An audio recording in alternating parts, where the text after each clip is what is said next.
Hello, everyone. We are live with Peter Merholz. Woo-hoo-hoo-hoo-hoo. Awesome. Got to Who bring is something. a fantastic design leader, but obviously, but a very good dancer. Yes, Very. yes. Hello. Sorry. Hello. Good. I'm I was going to say good morning. Where I am, it's morning. Hi, everybody. Do are people streaming in? I can't tell. Um, Yeah, They yeah. If are. you're here, make yourself known. Put your location in the chat. Say hi.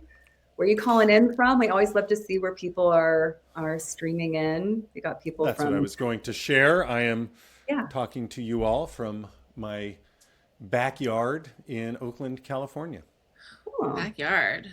Well, I it's love a that. studio in the backyard In the behind the backyard. house I live in. oh, Yeah. that's nice. That's nice. Love You have that. your own little man cave out there. Very cool. Like something like that.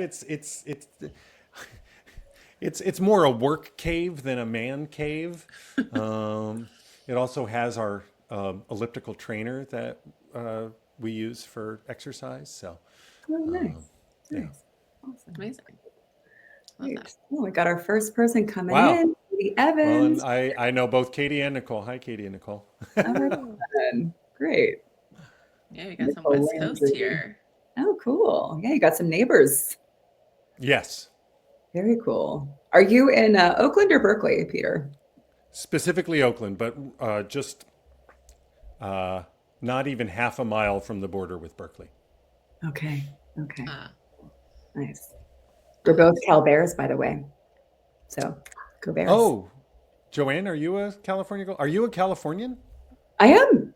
Yeah. Oh, I don't Yeah. know if I knew I'm that. from Sunnyvale originally. Yeah. Oh, not even Yeah. Cal. I Oh, always forget that. you got the hell out.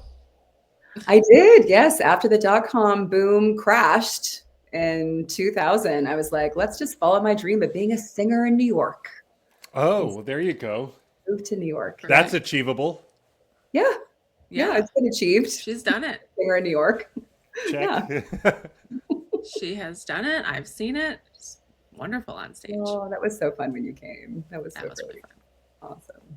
We got Sean Rosenberger in Marin County, another Marin County person. Yeah, All right. we've got a lot of folks from out here in California. I see a few. I see NYC. I see Utah. I feel like when I say that, I don't know if you all are old enough to remember Romper Room and the magic mirror. Totally. And she would hold up the magic mirror and say, "I see Uday and Hang and Wow.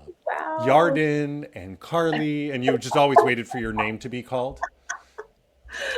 That's amazing. God, I haven't thought about that since then. Really? Oh my gosh. I'm showing my age. I'm showing my age. No, well, I get it professionally covered up. So there you Yeah, go. yeah. There's only so much. I miss the boat on all these newfangled creams and stuff that you can put in to try to inhibit baldness. And I'm not going the plugs. No surgery, No, please. you know what? Age gracefully. I love seeing, especially women in Hollywood when they age gracefully and they don't get all that stuff. I mean, whatever, to each their own. But I just love that. They have a special place in my heart where it's like just Is this the unfiltered part of Design Unfiltered? so. Yeah. Yeah, Say whatever you like. it is. It is. We got Bob Halling from Cape Elizabeth, Maine. All right, so going to the other side of the coast. Everyone is very. I guess the timing kind of precludes Europe. We're a little too late for our friends in Europe, That's aren't not we? necessarily true. We've had people from India We've and had people from Australia. Mm-hmm. I Yeah, don't know what time it is. 4 a.m. in Australia. Sometimes. Yeah, it's crazy early there. So. yeah. Ryan Klein. Oh. Oh my gosh, Jared. Hey. And Jared shows up. Hang, I am not going to go the Elon route. I'm explicitly not going the Elon route. Ooh, what's the Elon? I'm not route? going to.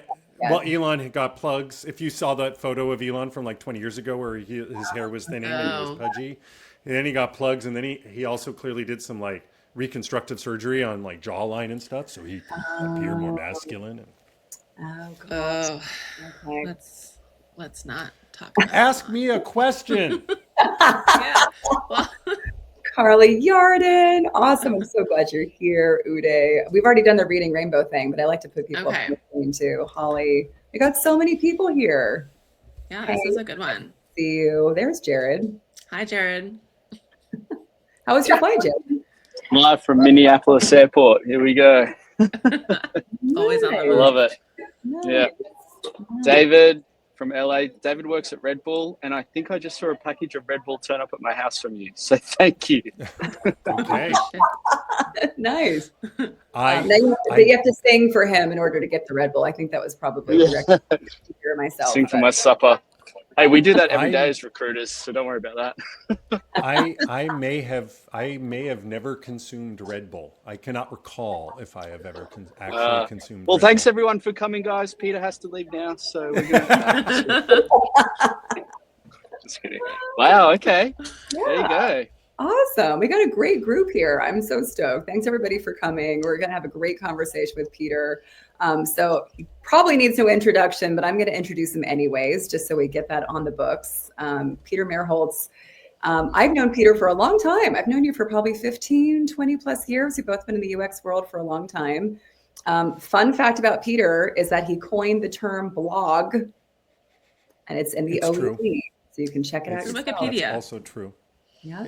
Even on Wikipedia. I do not warrant a Wikipedia entry for myself as a human, but I am mentioned in the Wikipedia entry for the word blog. There you go. There you go. Love that. Just as nice. Just as nice. And Peter also co-founded Adaptive Path back in 2001 with Jesse James Garrett. And I think we all sang Drunken Karaoke at Interaction 19. Oh, there you go. Yep. There's Jesse. There's the stuff. Was that the org design for design orgs book? Well, so I've got these two books. This is the Adaptive Path book that we wrote called Subject to Change. This was from 2008. And then Org Design for Design Orgs is the book I co-wrote with Kristen Skinner that was published almost 10 years ago. Nice. Nice. A little Rosenfeld media going on there.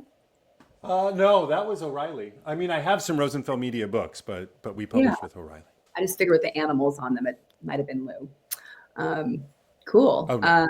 So you wrote Org Design for Design Orgs, which is a premier book on building in-house design teams. And you also co-host a podcast with Jesse called Finding Our Way, which explores design leadership, which we'll definitely dig into today with you. Let's see, you also have a newsletter called the Merholz Agenda. And you are going to be teaching a masterclass called Design Leadership Demystified, which we definitely want to ask you about as well, too. So since then, you've just been a freaking amazing leader. You've been at JP Morgan Chase, Content, Square, the New York Times, Roblox, Target, a design ops leader as well as a design leader. I feel like you were kind of one of the early movers with design ops too. With the book, it's one of those things coming out of an agency background, right? So even before Adaptive Path, I worked in design firms, and at Adaptive Path was obviously a design firm. And design firms always had design ops. We called them project managers or program managers, but you would now call them design ops. And so when Kristen and I were writing the book, Kristen's background is as a program manager. And so we talked about design operations in the book, in which we wrote in 2015, published in 2016. But the neologism design ops didn't exist yet. So that's not in the book. The phrase design operations is in the book. But it was 2016, I think, was the first design ops summit. It was 2016 or 17. And that was when that word took off. But for a while, it's no longer the case. For a while, my book was considered the Bible of design operations, as coined by Meredith Black, the head of the Design Ops Assembly. I think that title would now go to a book called The Design Conductors by Rachel Posman and John Calhoun, two design ops leaders at Salesforce. Awesome. Great. We're excited to pick your brain today. And then Jared Tredly, Erica Fortgang, and me, we are all UX/design recruiters based in New York. So we do Design Unfiltered every other Wednesday at 1 p.m. So you can follow us here on LinkedIn, as well as there'll be a live stream of this after it's done too. So we put everything up live afterwards. So I thought we could dig into in terms of what this masterclass is that you're teaching, this Design Leadership Demystified. Sure. Tell us how did that come about? Like, what was the kind of brainchild behind it? It's funny that you asked that, because I was literally, before getting on this call, I was recording kind of my little mission statement when it came to that class. So I'm actually I'm gonna read something I recently wrote. I didn't know I would have something prepared, but it works. Why do I teach design leadership? I'm naive enough to still believe in the potential of UX design to make businesses more human. Designers and design leaders are very good at imagining improved futures, but then they get in their own way when trying to see those futures happen. Other functions, marketing, sales, engineering, benefit from more formal leadership training and mentorship practices, whereas design leaders are making it up as they go along. And I've been fortunate, whether my own experience as a design executive, the work I've done with a bunch of design leaders, or just observations and conversations I've had with folks, that I think I have a handle on what distinguishes successful design leaders from those that are struggling. And so that's thus why the course. The course is my effort at creating a place to start, a foundation for design leaders that they can use to start from on their leadership journey to better understand the real work of leadership. Too often, design leadership is thought of primarily as creative leadership, which, while important, is frankly never more than half the job, and often less, because you got people leadership, business leadership. There's all these other aspects that design leaders are often not aware of or familiar with, and that's what I try to introduce them to through my class. Nice. So it sounds like, so to recap that, it sounds like the design part of the design leadership becomes less and less important, right? They're the stewards of it, the visionaries around it. They're keeping the craft high and the usability high. But in terms of like what they're actually doing day to day, an effective design leader, it's really different than just thinking about that. Yeah, well, and I believe that design, so I one of the theses of the workshop of the class is to look at design as a function of the firm. So you got marketing as a function, sales as a function, product as a function, engineering as a function, design as a function. And when you think of it as a function instead of just like an activity or a process, when you think of design as a function, you've got the things that design does and the value it delivers. And when you think about design that way, it ends up showing up differently than all these other functions. So that's another reason to focus on design leadership, is that I think it's interestingly and meaningfully different. For example, design doesn't deliver value directly. Design's value is delivered through its collaboration with product, with engineering, with marketing. So it's facilitative, it's a multiplier. Whereas other functions, marketing delivers value directly. It acquires customers or leads. Sales delivers value directly. It turns those leads into paying customers. Engineering delivers some value directly through like its ability to like build the stuff and put it out there, get it out into the world, that kind of stuff. Design doesn't have that. And so that makes it hard for businesses to understand what to make of design when it's best, because when it shows up best, it's helping others be better as opposed to doing something all on its own. And that's tricky for design leaders to navigate, because their leadership is looking at them saying, what have you done for me lately? And what the design leader is saying, well, what I've done lately is I've helped our product is better because of work that my team did on it, or our marketing is better because of work my team did on it, but we didn't really do much just on our own. Interesting distinction, right? I'm just thinking like maybe a growth designer could say like, hey, like we got so X number of people to like sign up through our flow, but that's a very specific facet of design. It's very specific, and yeah, I mean, there's still likely a growth product person, a growth marketer, growth other folks around, and that's, we could talk about, if we want to go unfiltered, we could talk about growth design. Yes. I've still 25 years into me having heard the phrase growth design, I still don't really understand how growth design is interestingly different from any other form of design. I know what growth design is, but when I was introduced to it, I'm like, that's just design. It's making sense of the situation you're in and trying to deliver the value that, to deliver on the requirements. We got to that you've been we got to given. put names on things, so we got to label everything. We got to break it down and make specializations. That's what they want from us.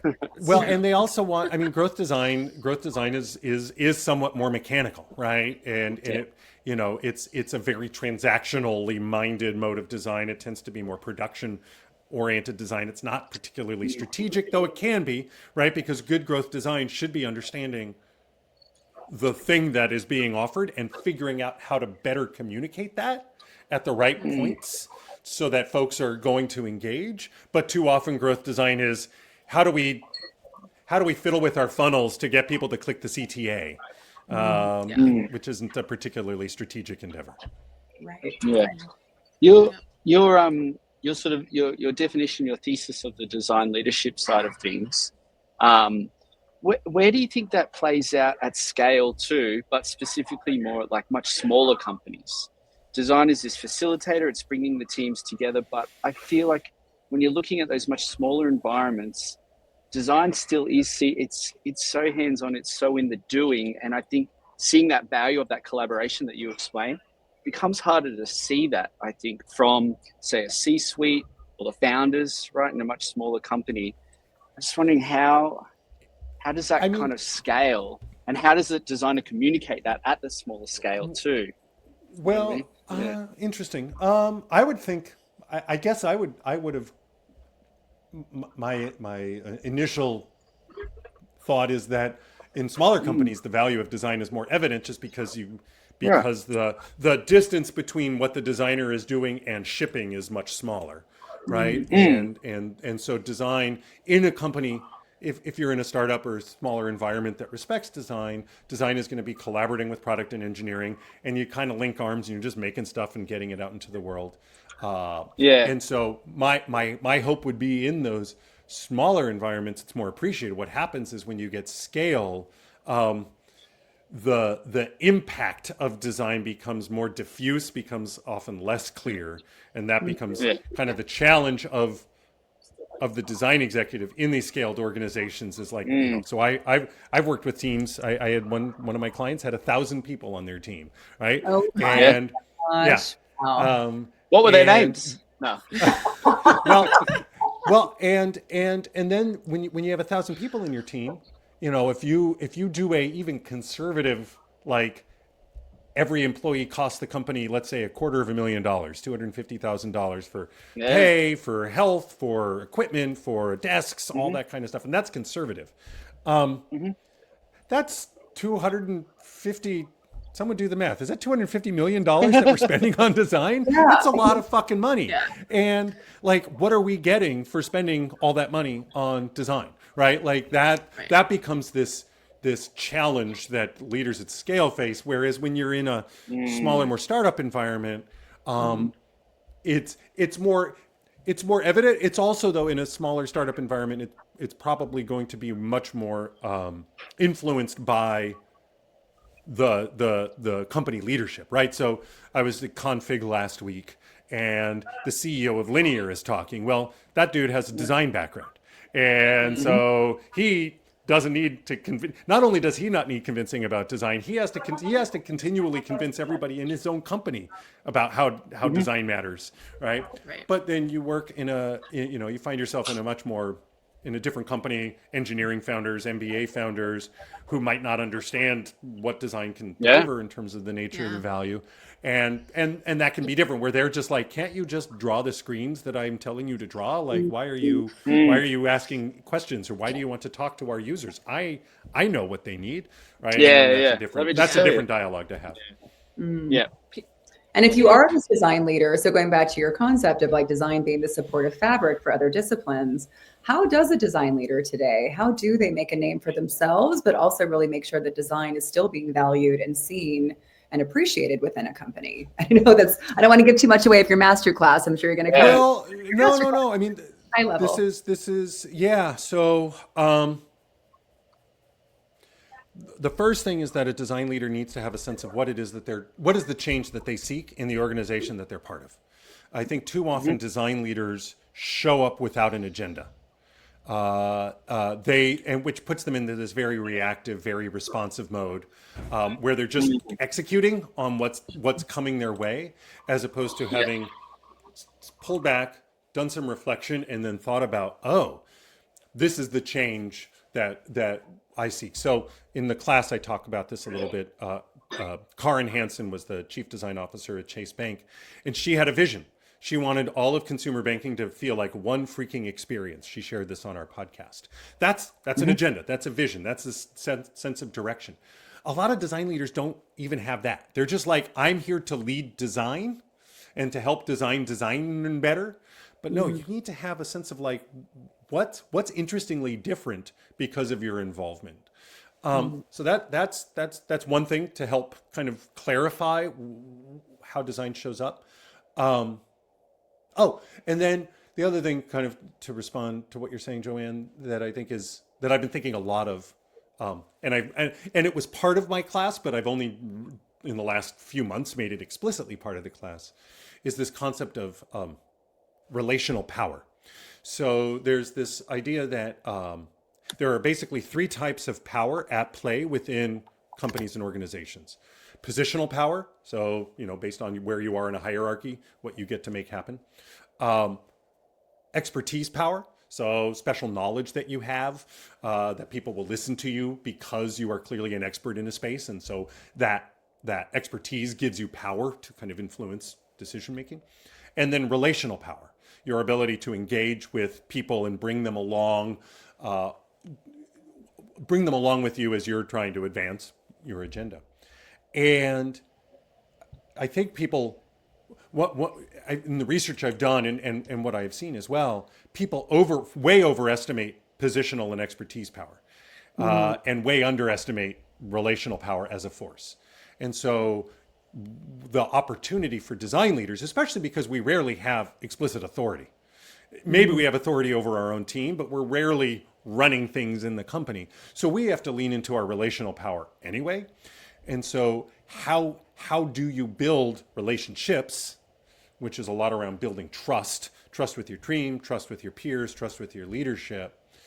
What are the mechanisms by which you build that trust such that people start listening to you, people are more persuaded by you, and then you can advance that agenda I was talking about. You can start moving things towards that agenda because you have built the trust with the people around you, and then they will, in trusting you, be more and more willing to go along with your agenda. Too often what happens with design leaders is they show up. Now, there are some design leaders who show up with a change at heart. They're like, everything's broken and I know exactly how to fix it. And we should have it ready in 6 months. And then they start going, and then they get all these barriers and obstacles to trying to make that change because they haven't earned the trust. It's like, you just got here and you think you understand how to run this company better than people who've been here for 15 years? Like, slow down, sir. Yeah. That role too at the same time, right? It's like that management relational skill. I saw this at Kaiser Permanente. There was one design leader they brought in who'd had success at a prior company. And so he thought that when he was brought in, he was just going to go carte blanche and make positive change and innovation. And he was stymied at every step because he'd only been there 6 months. And the people who were his superiors, who'd been at the company 20 years, are like, this isn't what we're asking you to do. What are you doing? And it was this very weird tension.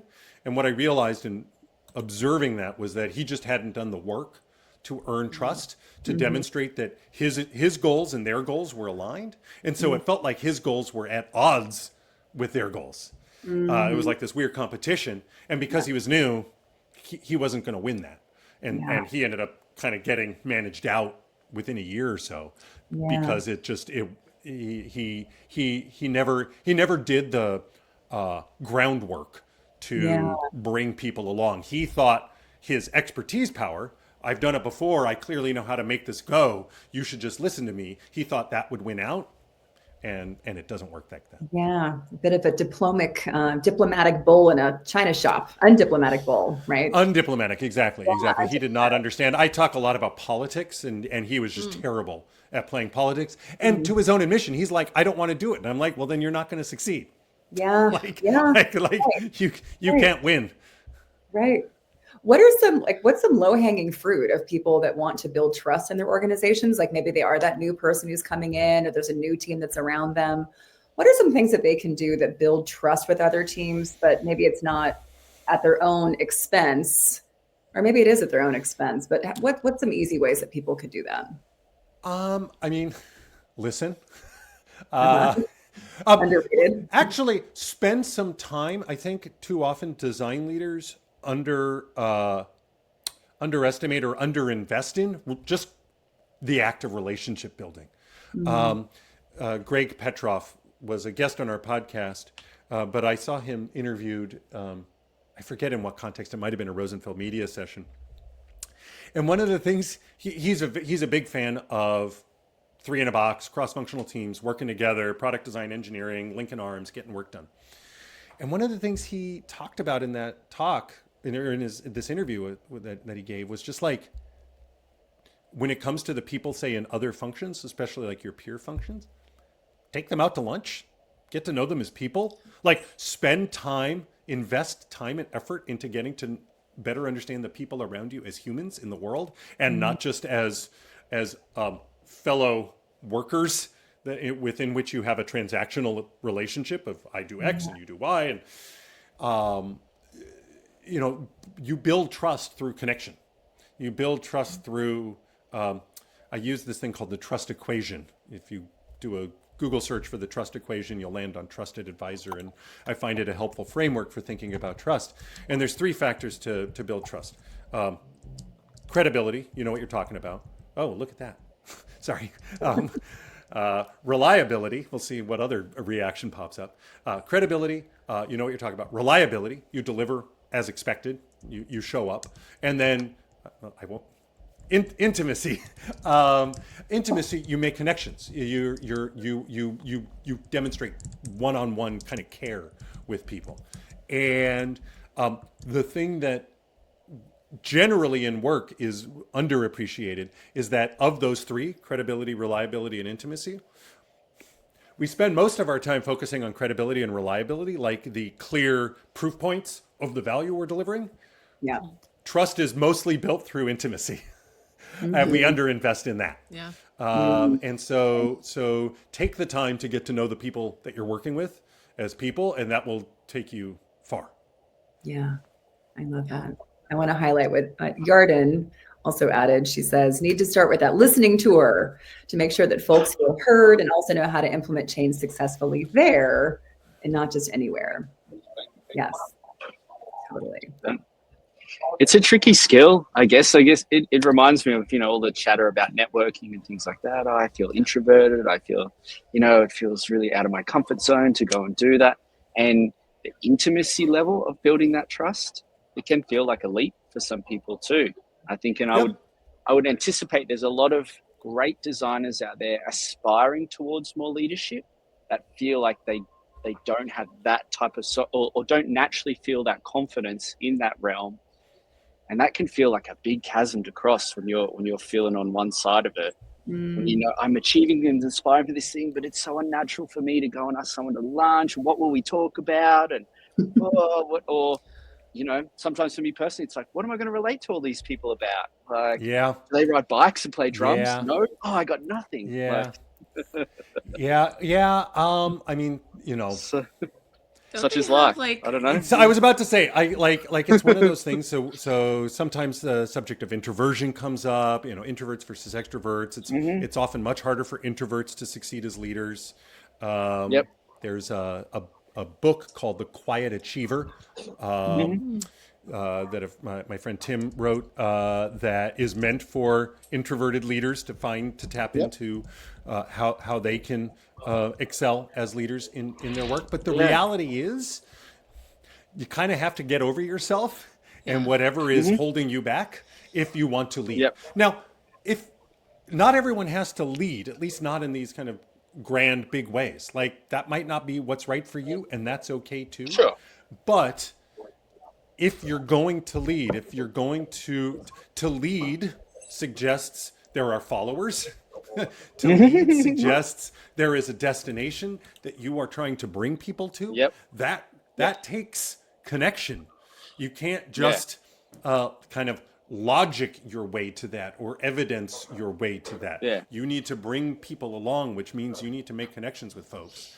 Yeah. And so if you have trouble with those types of connections, so I have never been tested. If so, I would likely be on the spectrum or very near the spectrum. I have what I call low empathy and high compassion.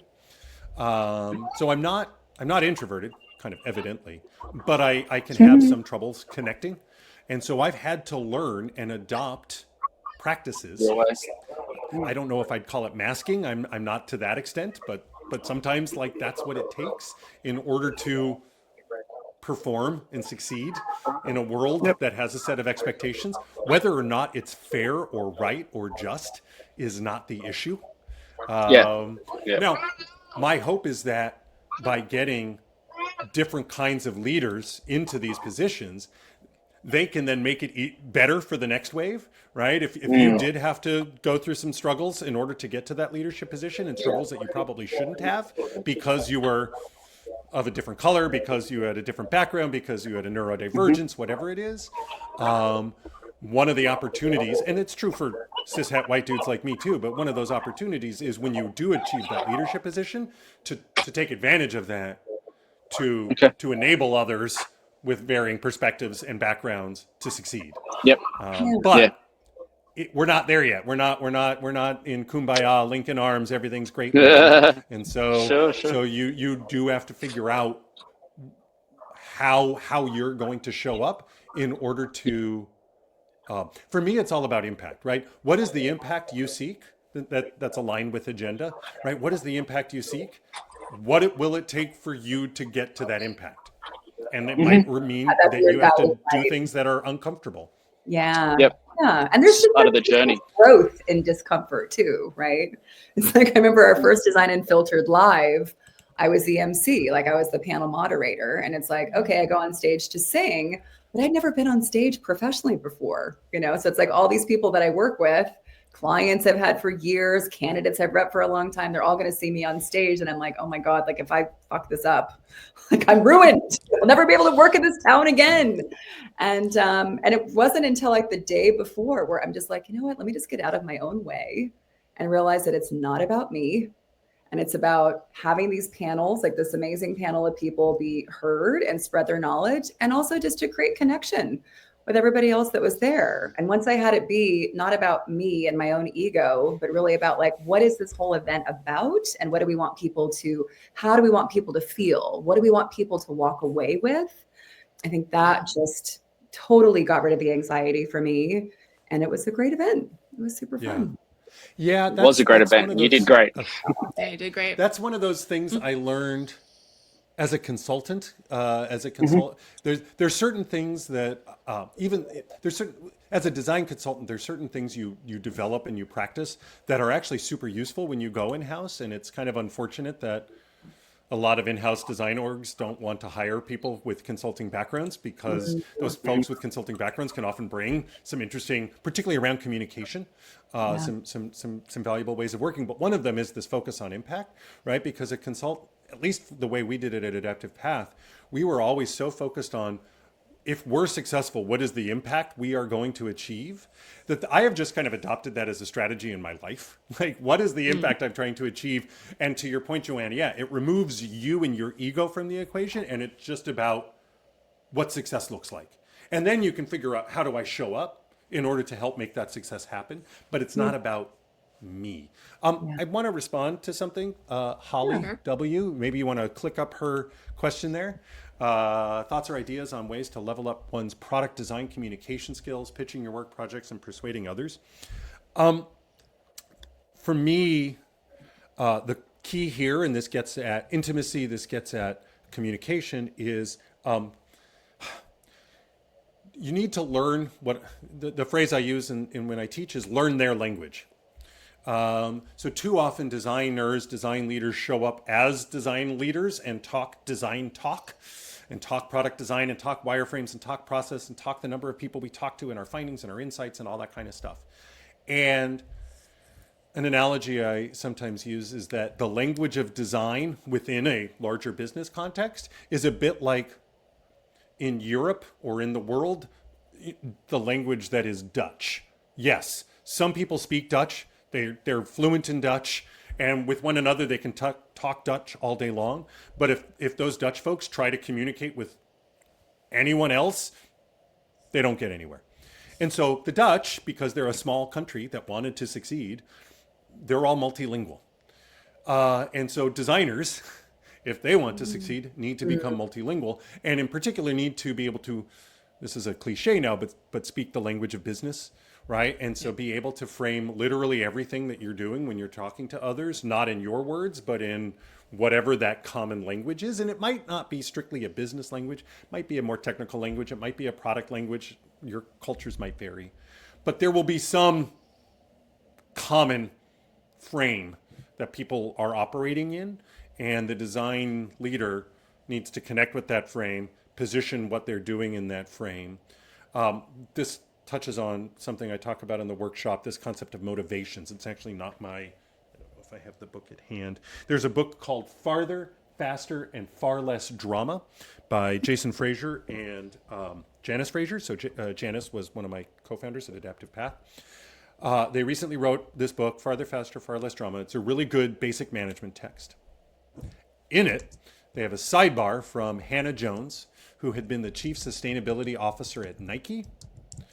And I love what she wrote. I integrated it into my class because she talks about how motivation is at the root of behavior. And so your job as that design leader, trying to figure out how to connect with the people around you, is to understand their motivations. Why are they doing what they're doing? What are the things that they're trying to get out of it? So in her sidebar, she talks about how the CEO wanted to be seen as an innovator.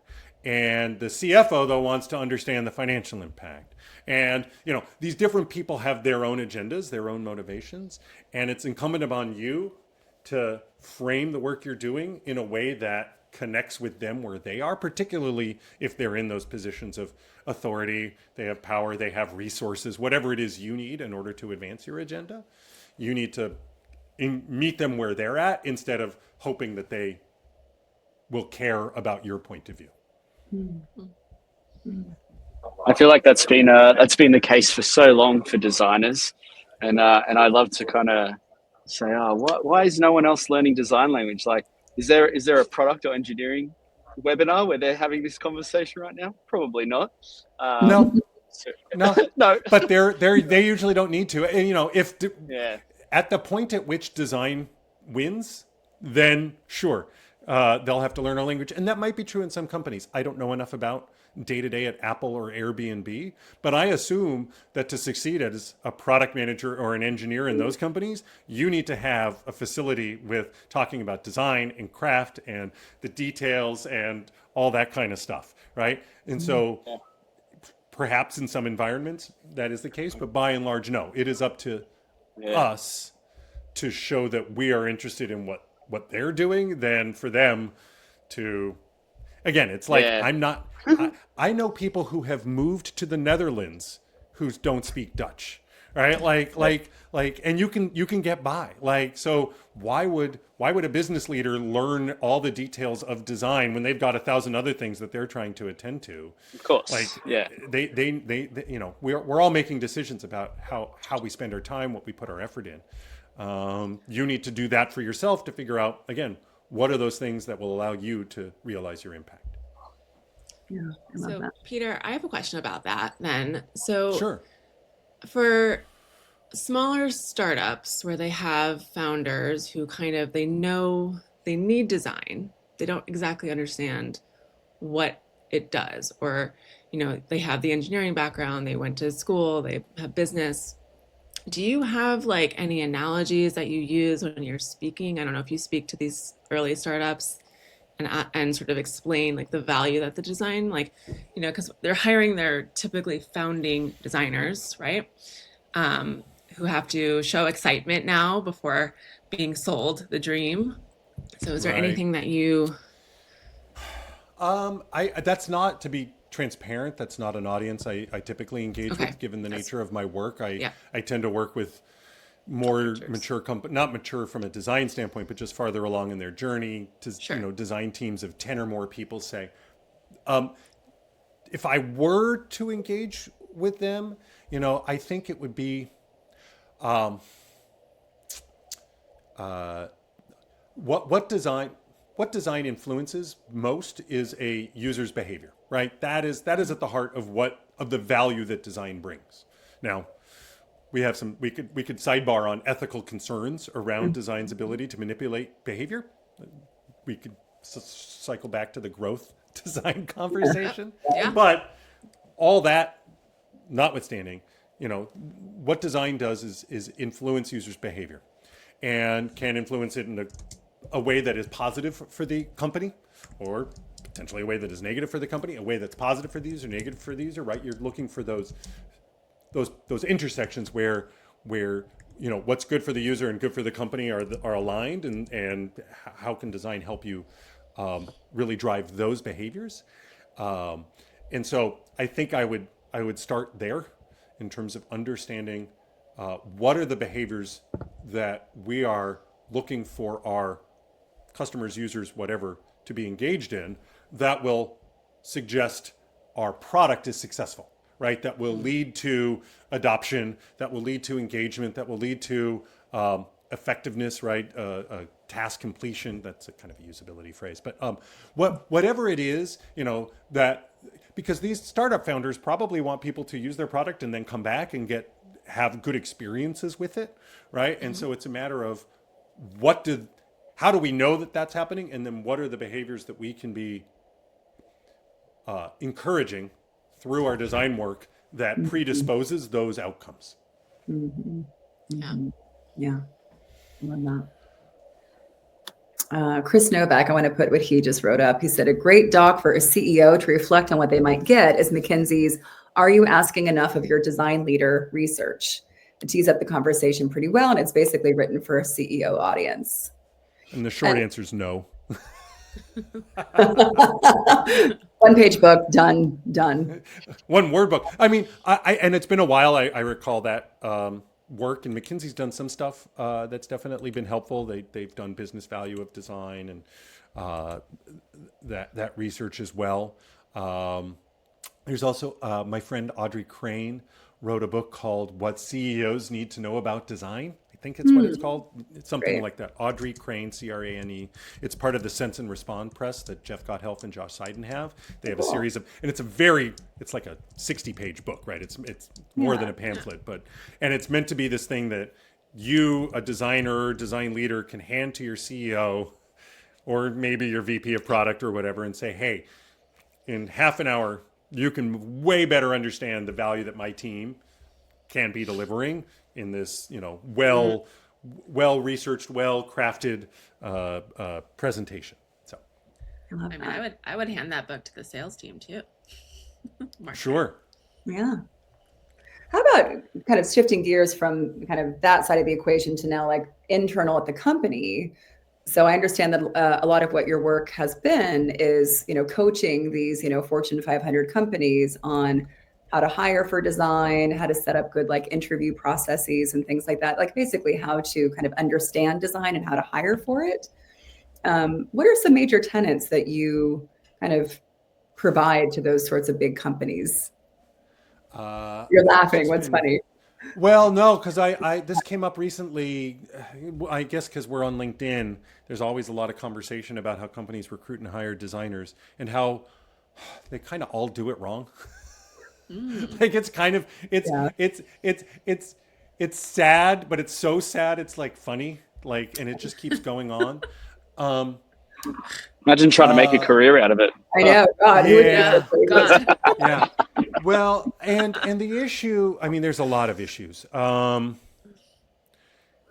trying to figure out how I have just trouble pick one. being brief as you guys can tell. One. So I think at the heart of it is how can, the whole point of a recruiting and hiring process is to identify an appropriate fit candidate effectively and in a timely fashion. That's it. Right.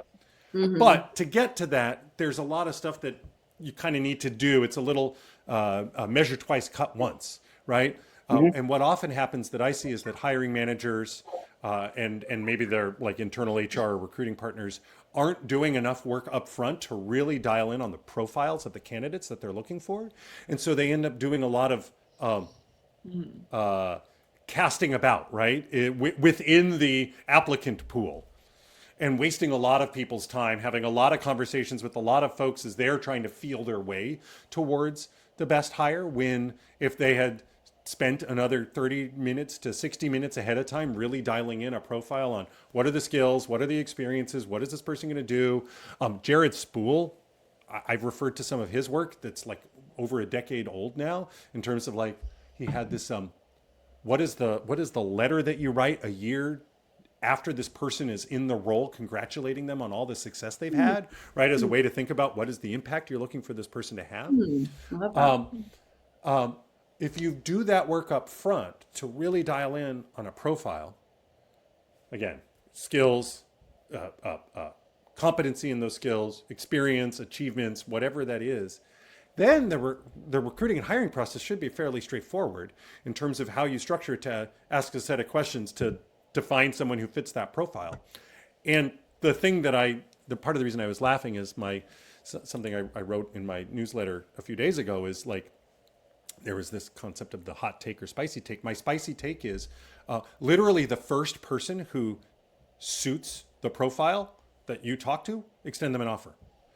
Whereas companies are like, well, no, we want to talk. We want to have 3 or 4 candidates that we're dying about. And I'm like, no, you're wasting everybody's time. You're wasting the candidate's time. You're wasting your interviewer's time internally. You're wasting everybody's time. If you found someone, because you've done the work up front to dial in on the profile, and you found someone who meets that profile, why wouldn't you just hire them? Well, we might find someone better. Well, then you didn't do the profile right. You should have. That should be in the profile. Yeah. And so that's the kind of thing that I see again and again. And it speaks to, now we've been talking about startups. Yes, if you're a startup founder, you don't know quite what you're doing. Yeah, you're going to probably feel your way along. Instead, I would encourage startup founders to work with people such as yourself or me to help them clarify those profiles.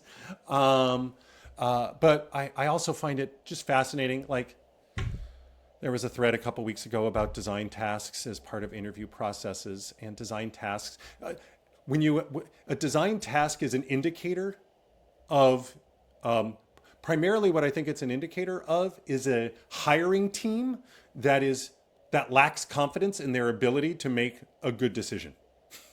And so they're needing to have the candidates jump through hoops in some hopes that coming out of that experience, they'll get the signal finally that would allow them to make the good decision. Whereas, but those hoops they're not going to be jumping through flaming hoops on their job. So why are they having to jump through flaming hoops in this interview process? Whereas the kind of work they're going to do on the job, they've probably done at a prior company. So just ask better questions about work in their portfolio. Yeah. And it just boggles my mind how companies are so unconfident in their ability to parse someone's case studies with confidence. They're afraid that they're going to get tricked, that the person's going to say something, is going to take credit for work that they didn't do. And I'm like, that means you don't know how to ask a good question, and you're not listening to their answers if you can be tricked by them in their portfolio presentations. That's on you, not on them. Right. And if they made it to the interview stage in the first place, you've seen something in their portfolio and or their background that makes you think that they're a fit, right? So it's like they're not there just by chance. There's probably some there, right? One of my hot takes right now is that it's not like there's a lot of software being built to help with recruitment and HR and hiring, and we're the problem a lot of the time. Allegedly, people blame us, but I think that it's really these internal teams not knowing or being trained properly on interviewing questions or really just what we just talked about. And I'm curious, do you help teams, figure out the interview process and sort of which questions to ask and who really has like weight in the decision? And I think another thing too with these larger companies is that the decision maker will go on vacation for 2 weeks, so then everything stalls. And as we know, time kills. Well, Is there's there that. anyone else who can make that decision if that person's out? So a few things. This book, this very old book of mine, chapter 6 is all about recruiting and hiring, and still largely holds. Great. What book is that here? That's What book? Org Design Okay. for Design Okay. Orgs. You might have heard of it. Um, Yeah. Now, my thinking since this has evolved, but nothing in here I would take back.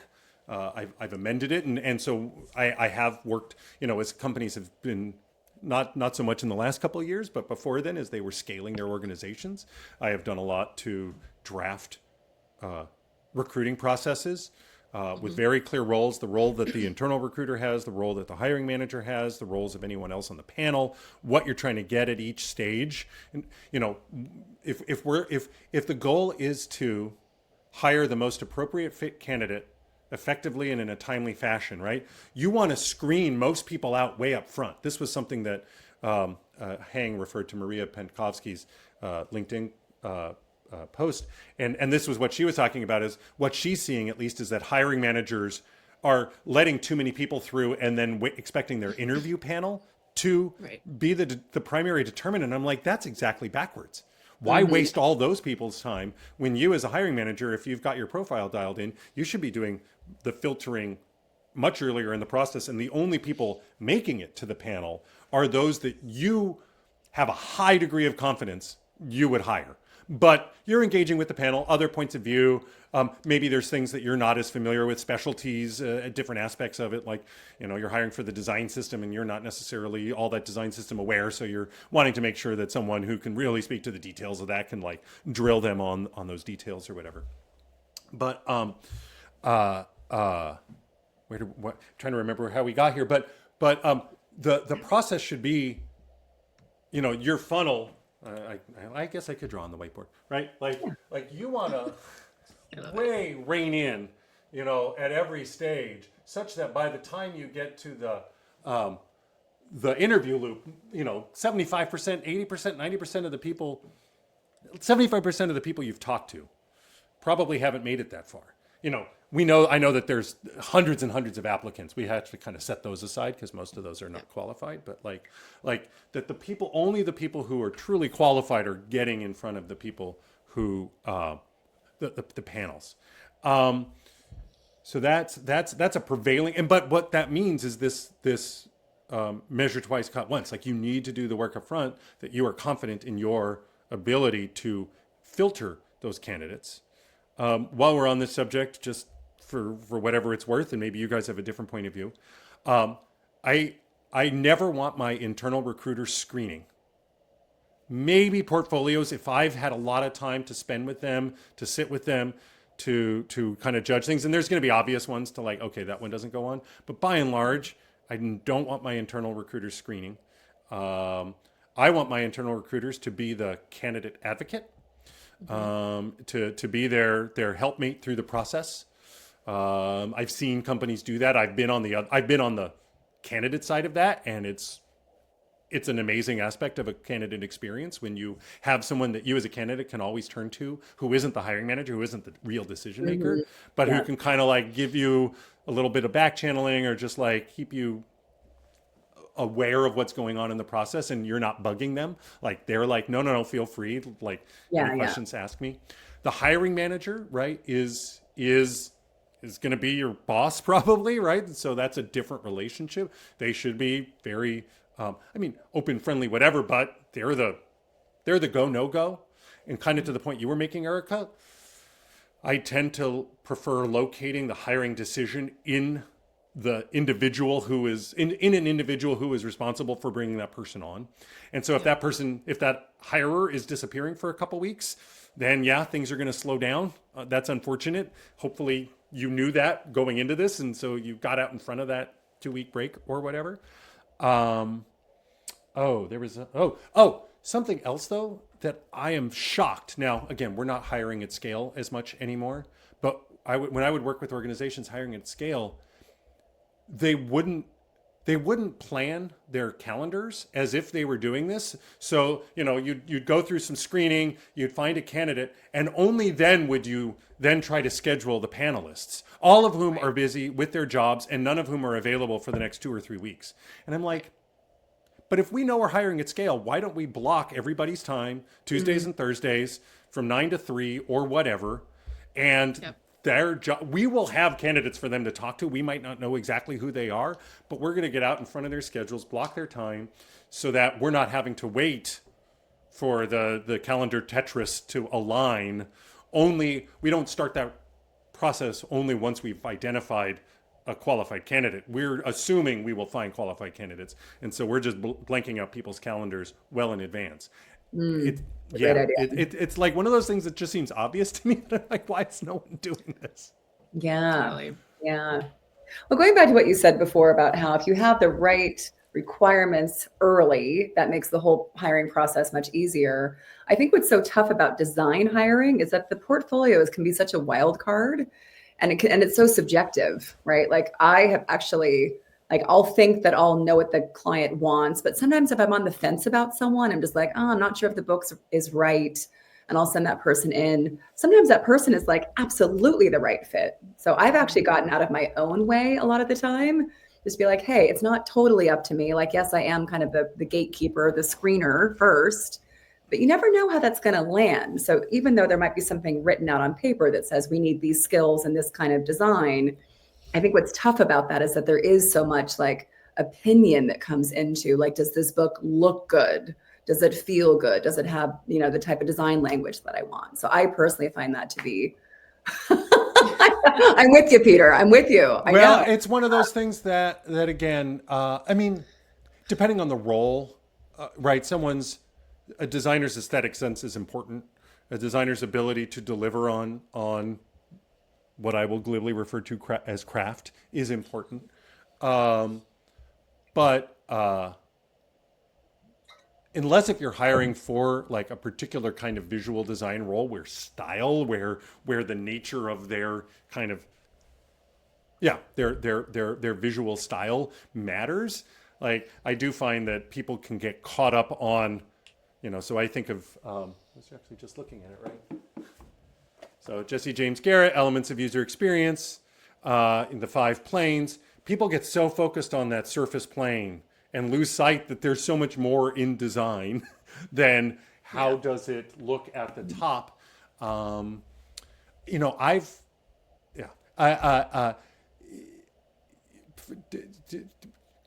Hiring managers do themselves a disservice when they're not recognizing and respecting a real complexity in design and just simply kind of cast people out because what they see doesn't quite align with their own personal sense of aesthetic. Mm-hmm. Mm-hmm. Right. Yep. That's a big part of our job. It's like teaching people, like, hey, be flexible, look for other things, look for the whole picture. Totally.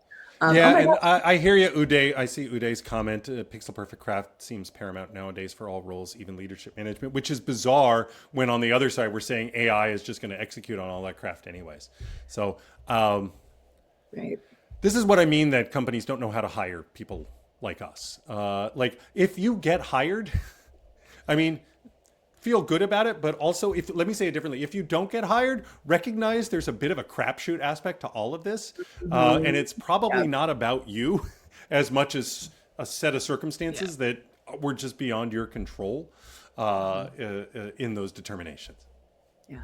Word. I can't believe that we're at time. This conversation just flew.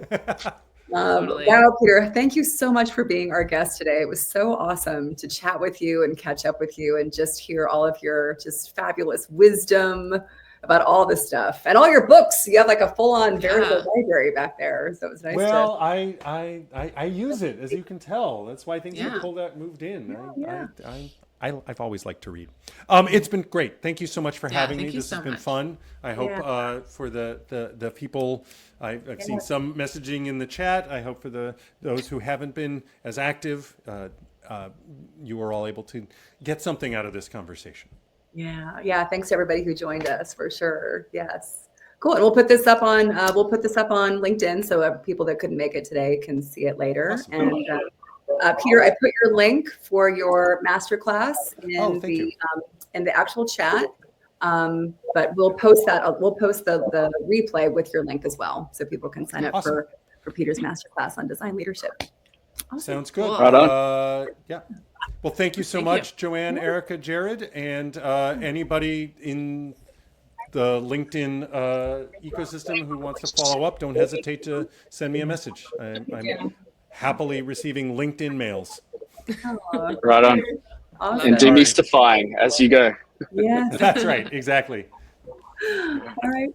Thanks, Bye. everyone. Okay. Take care. Bye. Bye.